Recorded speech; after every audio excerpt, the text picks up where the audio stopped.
हिमालय की तलहटी में बसा था एक अत्यंत समृद्ध और सुंदर गांव, स्वर्णपुर। इस गांव का सरपंच महेंद्र प्रताप सिंह अपनी प्रजा को अपनी संतान के समान मानते थे।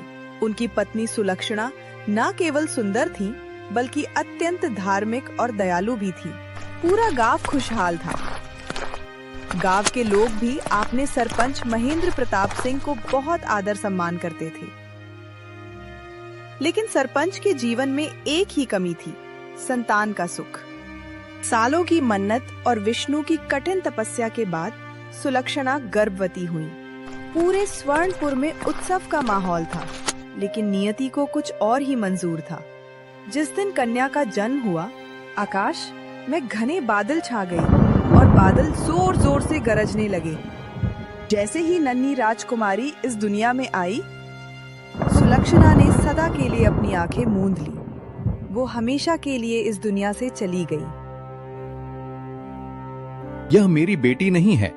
इसी के वजह से मेरी सुलक्षणा मुझसे दूर चली गई। यह तो एक पनौती है, पनौती। ले जाओ इसे मेरी नजरों से दूर। मैं इसका चेहरा तक नहीं देखना चाहता हूँ। सरपंच महेंद्र प्रताप, जो अपनी पत्नी से अटूट प्रेम करते थे, सदमे को बर्दाश्त नहीं कर पाए। उनके मन में यह बात घर कर गई कि यह बच्ची मनहूस है। उसने अपनी बेटी का चेहरा तक नहीं देख और उसे हवेली के दसियों के भरोसे छोड़ दिया। समय तेजी से बीतता गया। अब उसकी बेटी 4 साल की हो गई थी और सब उसे मृणाल बुलाते थे। लेकिन सरपंच महेंद्र प्रताप अभी भी अपनी बेटी की तरफ नजर उठाकर भी नहीं देखता था। सरपंच हर समय अपने पत्नी के बारे में ही सोचता रहता। वो अपनी पत्नी से इतना प्रेम करती थी कि वो उनकी यादों को भूल ही नहीं पाता था। ये बात पूरा गांव में फैल गया। अरे, मैंने तो सुना है सरपंच जी आजकल बहुत उदास रहते हैं। मालकिन के मृत्यु के बाद से सरपंच जी ना तो किसी से बात करता है और ना ही वो बैठकों के लिए दरबार में जाता है। मैंने भी कुछ ऐसा ही सुना है। अगर ऐसे ही चलता रहा तो बहुत बड़ी मुसीबत आ सकता है। ऐसे में फिर राज्य बिखर सकता है। मुझे तो लगा है हमें सरपंच जी का दूसरी शादी करा देनी चाहिए। हाँ, तुम ठीक कह रहे हो। यही करना सही रहेगा। इसी में हम सब की भलाई है। इसी मुद्दे पर हवेली में भी चर्चा होने लगी, क्योंकि ये जरूरी भी था। पत्नी के गम को बुलाने के लिए अगर सरपंच उस सदमे से बाहर नहीं निकले तो राज्य और गांव का क्या होगा? उनकी देखरेख कौन करेगा? आत में परिवार वाले और रिश्तेदारों ने मिलकर फैसला किया सरपंच की दूसरी शादी करने का।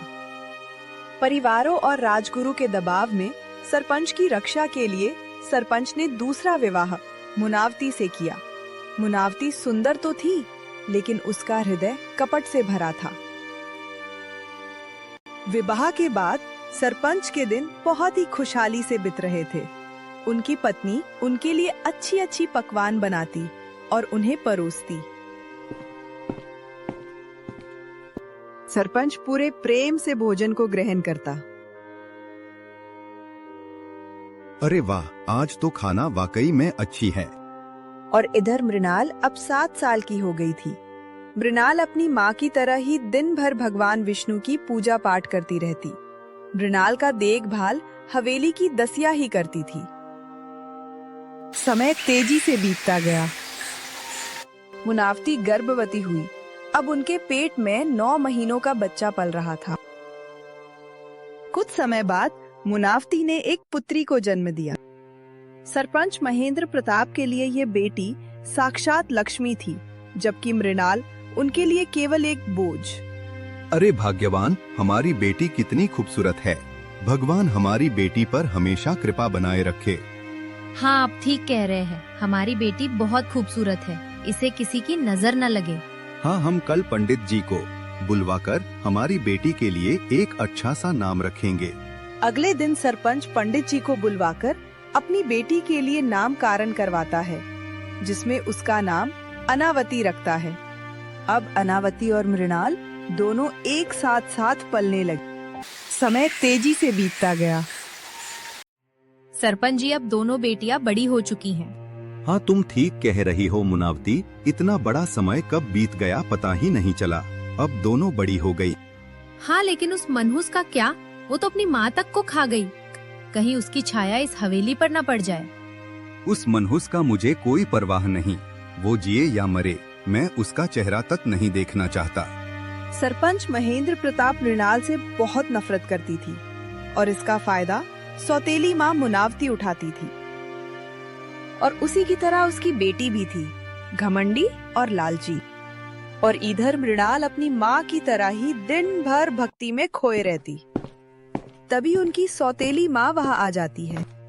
मृणाल, अब तक तेरा पूजा पाठ करना नहीं हुआ? हाँ माँ जी, हो गया है, बस थोड़ा सा बचा है। अरे मनहूस, जल्दी से ये अपना पूजा पाठ खत्म कर।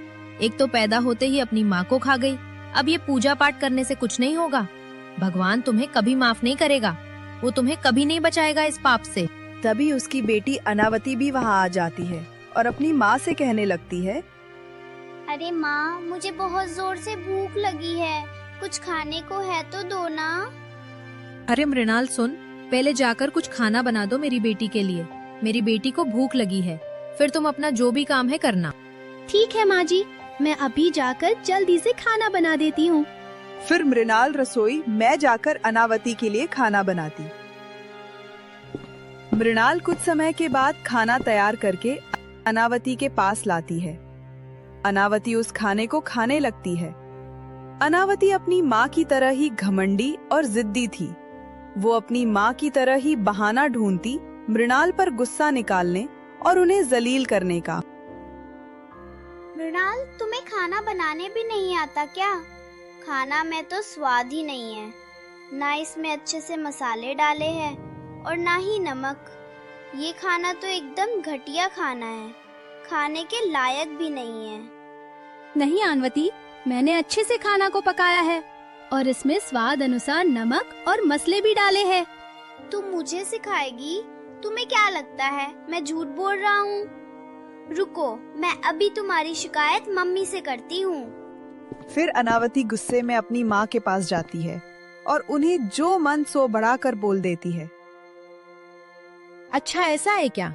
रुक, अभी मैं उस मनुष्य का अकल टिकाने मैं लगाता हूँ, चलो मेरे साथ।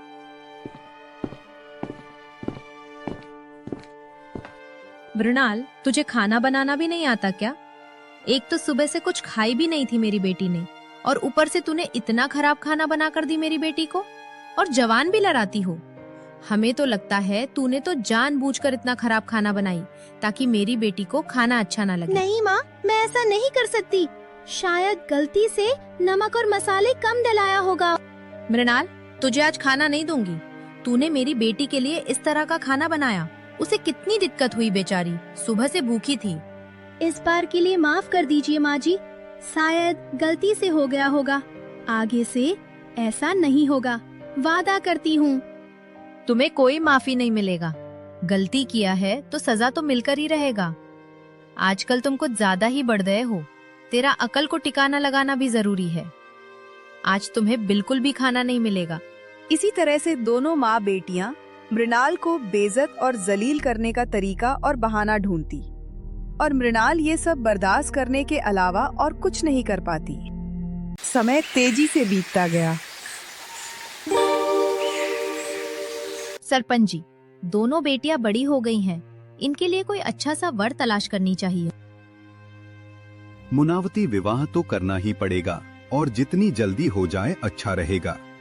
इस मनहूस का साया इस हवेली से हट जाए तो अच्छा रहेगा। मृणाल बड़ी है, पहले उसकी शादी कर दीजिए। उसके लिए इतना क्या सोचना, कोई भी एक लड़का देखकर उससे इनकी शादी करा दिया जाएगा। हाँ, यही ठीक रहेगा। वो कहाँ हवेली और बंगले में रहने के लायक है। जहाँ भी जाएगी ना, जाने उस घर का क्या हाल होगा। वहाँ का बेड़ा उलट पुलट कर देगी। यहाँ तो अपनी माँ को खा गई, वहाँ भी न जाने क्या करेगी। हमें क्या क्या सुनने को मिलेगा। इसलिए इसके लिए कोई गरीब लंगड़ा ही सही रहेगा। मुनावती, आप बिल्कुल ठीक कह रही है। सरपंच और उनकी पत्नी उन्हें मनहूस और कुलक्षणी समझती थी, जबकि वो अपनी माँ की तरह ही एक धार्मिक प्रवृत्ति की लड़की थी। वो अपने पूरे श्रद्धा से विष्णु भगवान को पूजती थी। और जो अनावती थी, वो अपनी माँ की तरह ही बड़ी घमंडी और लालची थी। सरपंच ने तुरंत ही अपने पंडित को हवेली में बुलवाया। पंडित जी, हमारे बेटी मृणाल के लिए एक वर की तलाश कीजिए और यह ध्यान रखिएगा कि वो ज्यादा अमीर और पैसे वाले ना हो। अगले दिन पंडित जी लड़के की खोज में चल दिए। धीरे धीरे चलते चलते बहुत दूर एक गांव में पहुंचे। वहां उन्होंने देखा कि एक लड़का दुकान से बोरी ढो रहा है। पंडित जी ने मन में सोचा, यह लड़का ठीक रहेगा। फिर पंडित जी उस लड़के के पास जाता है और उन्हें पूछता है, अरे भाई सुनो जरा। जी पंडित जी, बोलिए, क्या सेवा करूं? क्या तुम इसी गांव में रहते हो और तुम्हारा नाम क्या है? हाँ, मैं इसी गांव में रहता हूँ और मैं इस दुकान में बोरिया ढोने का काम करता हूँ और मेरा नाम रमेश है। वैसे तुम्हारे परिवार में कौन कौन है? मैं और मेरी माँ, और पिताजी का देहांत बचपन में ही हो गया था। अभी बस मैं और मेरी माँ रहते हैं। वैसे एक बात बोलूं, मेरे पास एक रिश्ता है तुम्हारे लिए, और वो भी बड़े घर से। अरे क्यों मजाक कर रहे हो पंडित जी? हम जैसों के लिए बड़े घर से रिश्ता? अगर वो बड़े घर से है तो वो मुझ जैसे मजदूर से शादी क्यों करेगा? हाँ बेटा, मैं मजाक नहीं कर रहा हूँ। क्या तुम अपनी माँ से मिलवाओगे? मैं उनसे बात करना चाहता हूँ इस बारे में।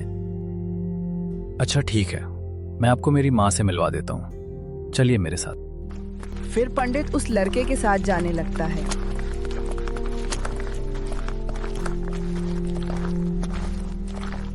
वैसे बेटा, तुम्हारा पिताजी नहीं है तो इस हिसाब से घर का सारा खर्च तुम्हें ही उठाना पड़ता होगा। हाँ पंडित जी, जब से पिताजी गई है तब से घर का सारा खर्च मैं ही उठाता हूँ और अपनी माँ का देखभाल भी मैं ही करता हूँ। वैसे तुम्हारा घर अब कितना दूर है? इसी गांव में है मेरा घर, बस अब पहुंचने वाले हैं। यहाँ से ज्यादा दूर नहीं है अब। जाकर देखा तो घर के नाम पर एक कूस की झोपड़ी थी। पंडित उसे देखकर खुश हो गए, क्योंकि उन्हें कई दिन हो गए थे, काफी समय लग गया था जैसा लड़का सरपंच जी ने बोला था वैसा ढूंढने के लिए, और आज उनकी नजरों के सामने वैसा ही लड़का था। पंडित उसकी माँ के पास गए और उससे कहने लगी, अरे माई, हम तेरे बेटे के लिए एक बहुत ही अच्छा रिश्ता लाए हैं, और वो भी बड़े घर से। अरे पंडित जी, अगर वो बड़े घर से हैं, तो वो भला मेरे बेटे से क्यों विवाह करेगा? अरे माई, हम तुम्हारे बेटे के लिए रिश्ता सरपंच महेंद्र प्रताप के हवेली से लाए हैं। सरपंच जी विवाह के लिए राजी है, उन्हें कोई दिक्कत नहीं है। बस आपको अपने बेटे के लिए राजी होना है। ये सुनकर तो उसे विश्वास ही नहीं हुआ। वो तो तुरंत राजी हो गई। हवेली से बहू आएगी, इतने बड़े घर से नाता जुड़ेगा, उन्हें मेरा बेटा पसंद आया, यही हमारे लिए बहुत है, वरना हमारे जैसे गरीब को कौन ही अपनी बेटी देगा। पंडित जी, मैं विवाह के लिए तैयार हूँ, मुझे भी कोई दिक्कत नहीं है। उन्हें मेरा बेटा पसंद आया, यही मेरे लिए बहुत है। उन्हें कह दीजिएगा हमारे तरफ से राजी है। उसके साथ मृणाल का रिश्ता तय करके पंडित अपने राज्य लौट आए और उन्होंने आकर सरपंच जी को सारी बात बताई। ठीक है, जैसा लड़का चाहिए था वैसा मिल गया। उसी लड़के के साथ मृणाल का विवाह करा दिया जाएगा। जो लड़का देखा था उसी लड़के के साथ मृणाल का विवाह करा दिया और दान दहेज के नाम पर उसे कुछ भी नहीं दिया। मृणाल वहां से विदा होकर अपने ससुराल आई तो देखा वहां एक टूटी हुई झोपड़ी है। मृणाल, तुम ऐसा करो, तुम कहीं और शादी कर लो। मैं बहुत गरीब हूँ, मैं तुम्हारा अच्छे से ख्याल नहीं रख पाऊंगा। मैं तो तुम्हें अच्छा से 2 वक्त का खाना भी नहीं खिला पाऊंगा। तुम ऐसा करो, कहीं दूसरी जगह शादी कर लो। आप ये क्या कह रहे हैं? अब तो आप मेरे स्वामी हुए ना। अब मेरा विवाह आपसे हो चुका है, इसलिए अब मैं आपके अलावा किसी और के बारे में सोच भी नहीं सकती। और दोबारा इस तरीके की बातें मत करिएगा। लेकिन तुम्हारे घर वालों ने मेरे साथ तुम्हारा विवाह क्यों किया, जबकि मैं तो एक गरीब मजदूर हूं। मैं तो किसी भी तरीके से तुम्हारे लायक नहीं हूं। मैं तो उतना सक्षम भी नहीं हूं कि मैं ज्यादा धन कमा सकूं। तो फिर तुम्हारे घर वालों ने मेरे साथ तुम्हारा विवाह क्यों करवाया, जबकि वो तो तुम्हारे लिए कोई राजा का बेटा या किसी बड़े सेठ का बेटे से भी तो तुम्हारा विवाह करा सकता था। देखिए, भगवान जो करता है अच्छे के लिए करता है। हो सकता है आगे कुछ अच्छा हो जाए। और जो मेरी सौतेली माँ है, उन्हें मेरा सुख अच्छा नहीं लगता, इसीलिए मेरा विवाह आपसे करवा दिया। अब चाहे जो हो, मेरा विवाह आपसे हुआ, इसीलिए आप मेरे लिए सब कुछ है। मैं आपके साथ ही रहूंगी, चाहे मुझे भोजन मिले या ना मिले। मृणाल का पति रोज दुकानों में बोरियां ढोने के लिए जाता। उससे जो 2-4 पैसे होते, उन्हीं से घर का खाना बनता। कितनी बार तो उन्हें भूखा ही सोना पड़ता था। बोरियां ढोने पर जो भी पैसे मिलता, उससे मृणाल खाना बनाती और उसे अपनी सासू माँ और अपने पति को खाने देती, और जो बाद में बचता पीछे बैठकर वह ग्रहण कर लेती और विष्णु जी की मर्जी मानकर उनके साथ प्रेम से रहने लगी। दूसरी ओर अनावती का विवाह एक शक्तिशाली चक्रवर्ती सम्राट विक्रमादित्य के साथ बड़े धूमधाम से हुआ। उन्हें दान दहेज के रूप में बहुत सारा सोने और धन दिए। उन्हें पूरी खुशी और मान सम्मान के साथ विदा किया, और उधर मृणाल जैसे तैसे दिन काट रही थी। एक दिन मृणाल का पति काम ना मिलने पर उदास घर आया। अरे क्या हुआ जी, आज आप बड़ी जल्दी काम पर से वापस आ गए?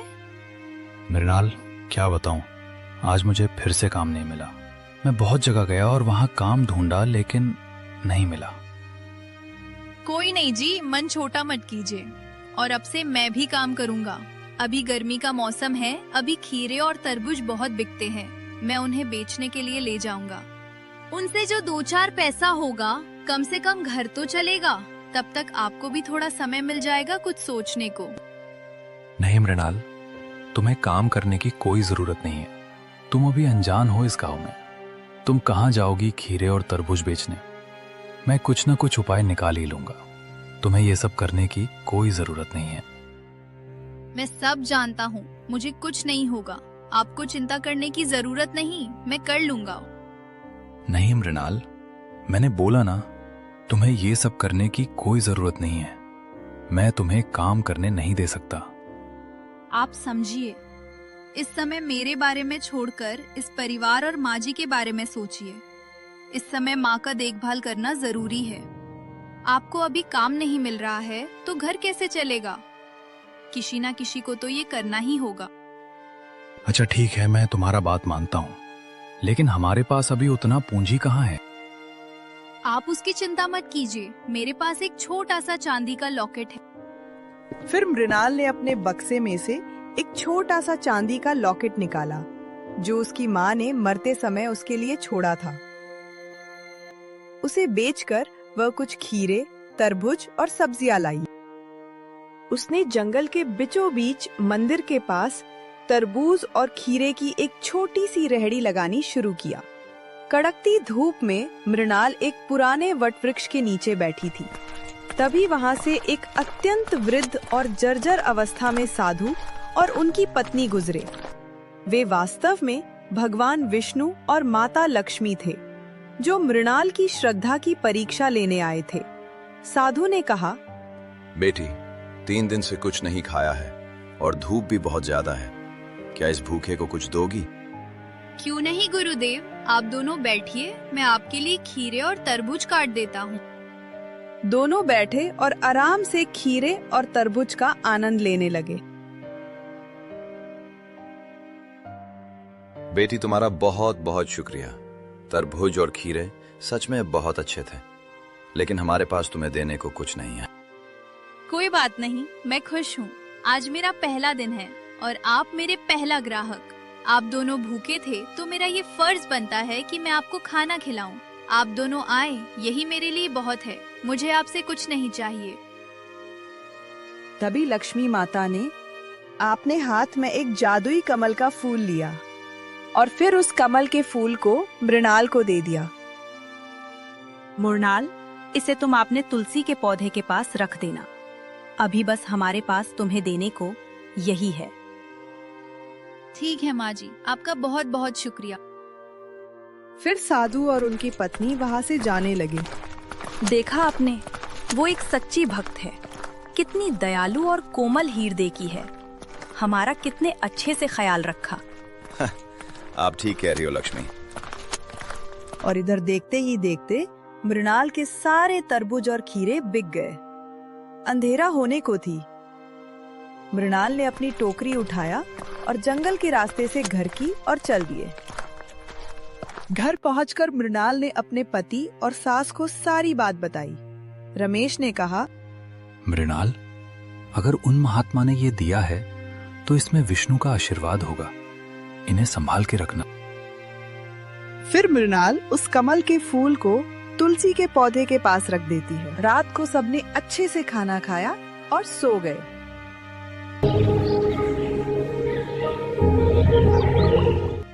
सुबह जब मृणाल की नींद खुली तो वह दंग रह गई। वह अब घास की झोपड़ी में नहीं बल्कि एक आलीशान स्वर्ण महल में थी। उसके बिस्तर रेशम के थे और चारों ओर दास दासियां खड़ी थी। तभी रमेश दौड़ता हुआ आया।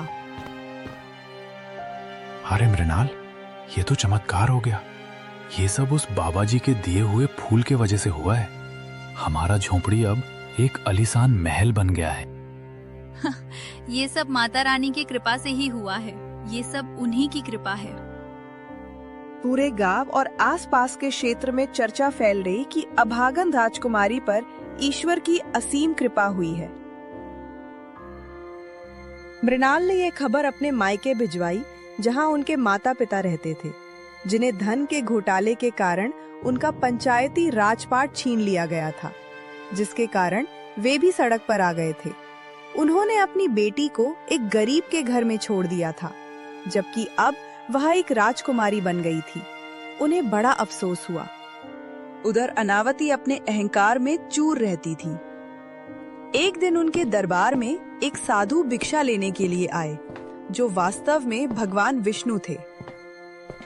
तुम दोनों माँ बेटियों ने मिलकर मृणाल पर बहुत अत्याचार किया है। अब तुम माँ बेटियों की बारी है।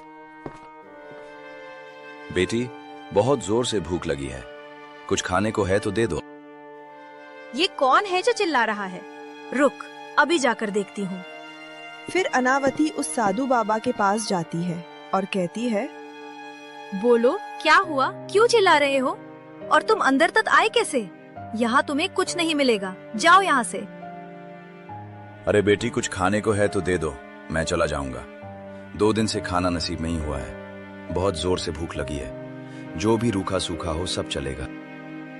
यहाँ तुम्हें कुछ नहीं मिलेगा। भूख लगी है तो कहीं और मांग कर खाओ। मैं सब जानती हूँ तुम जैसे लोगों की नौटंकी। तुम जैसे लोगों को हराम का खाने की आदत हो गई है। चल जाओ यहाँ से। बेटी, लगता है तुम्हें कुछ ज्यादा ही घमंड है अपने ऊपर। एक भूखे को इस तरह जलील नहीं करना चाहिए। चल चल, मुझे मत सिखा ये सब। खुद का ठिकाना नहीं और दूसरों को ज्ञान देने चले हैं। लगता है तुम्हें बड़ों का आदर सम्मान करना नहीं आता। तुम्हें मेरा श्राप है। तुमने आज एक भूखे को अपने दरबार से निकाला और एक साधु का अपमान भी किया है। देखना, कल सूर्योदय होते ही तेरा घमंड और तेरा ये आलीशान महल दोनों ही नष्ट हो जाएंगे। हाँ चल चल, अब जा यहाँ से। तुझ जैसे ढोंगी का श्राप मुझे लगेगा। इतने भी बुरे दिन नहीं आए मेरे। फिर वह साधु, जो वास्तव में विष्णु जी थे, वहां से मुस्कुराते हुए चले गए।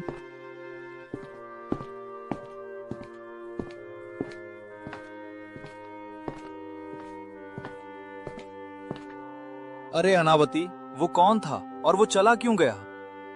कोई नहीं महाराज, एक भिखारी था जो खाना मांग रहा था। ऐसे लोग 1 नंबर के ढोंगी होते हैं। सिर्फ नाटक और दिखावा करते हैं और लोगों को मूर्ख बनाते हैं। नहीं अनावती, तुम्हें ऐसा नहीं करना चाहिए था। वो भूखा था तो उसे खाना दे देना चाहिए था। वैसे भी भगवान की कृपा से हमारे पास किसी चीज की कमी थोड़ी ही है। छोड़िए, अब आप भी उनकी तरह बात करने लगे। आप अपने राजपाट के काम कीजिए, ये सब मुझ पर छोड़ दीजिए। अनावती और उनके पति ने खाना खाया और दोनों सो गए।